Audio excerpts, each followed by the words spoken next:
এই যে ভোট দিয়ে যাবে, যারা ক্ষমতায় যাবে, তারা ঠিকই আগর কাটা মতো সব 91 যেরকম তারা চুক্তি ভঙ্গ করেছে, চুক্তি ভঙ্গ করে আবার ফ্যাসিবাদ কায়েম করবে। উপদেষ্টাদের কেউ কেউ ইতিমধ্যে রাজনৈতিক দল যারা সামনে ক্ষমতায় আসবে তাদের সাথে নেগোসিয়েশন করে কেউ সামনে আইনমন্ত্রী হবে, কেউ অন্যান্য মন্ত্রী হবে, কি কি হবে এইটা পাকাপোক্ত করে এখন তাদের জবানে আমাদের ঘোষণাপত্র লিখে দেয়। ঠিক।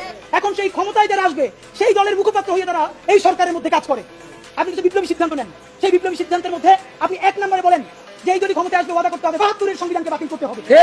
যেই 72-এর সংবিধানের মধ্য দিয়ে বাকশাল হয়েছে, বিচারিক হত্যাকাণ্ড হয়েছে, সেই সংবিধানকে নতুন সংসদে বাতিল করে জুলাইয়ের ঘোষণাপত্রের আলোকে এবং জুলাইয়ের সনদের আলোকে নতুন সংবিধান রচনা করতে হবে। উনি বলেছেন শীঘ্রই জুলাই সনদ বাস্তবায়ন হবে। এই জুলাই সনদের জন্য 19টা মৌলিক সংস্কারে সবাই ঐক্যমত্য পোষণ করেছে। এরপরে যে কথাটা আর বলা হয় না, এই 19টা ঐক্যমত্যের মধ্যে বিএনপি বলেছে তার মধ্যে 10টাই তারা নোট অফ ডিসেন্ট দিয়েছে। তো নোট অফ ডিসেন্ট কি? নোট অফ ডিসেন্ট হলো আপাত দৃষ্টিতে আমি এটা মাইনে নিলাম, কিন্তু আমি আসলে এটার সাথে একমত না। তাহলে বিএনপি এই 19টার মধ্যে যেই 10টা নোট অফ ডিসেন্ট দিছে, সেই 10টাই তো মোস্ট সিগনিফিকেন্ট জায়গা। তাহলে বিএনপি সরকার গঠন করার পরে এর একটাও যদি বাস্তবায়ন না করে তাহলে আমরা কেন বিএনপিকে ধরবো বলেন? মানে আইনি বাধ্যবাধকতা কোথায়? বিএনপি তো তখন বলবে কেন ভাই, আমি তো বলেই দিয়েছি স্বাক্ষর করার সময় যেখানে আমার দ্বিমত আছে, এখন আমি এটা পারতেছি না বাস্তবতায়।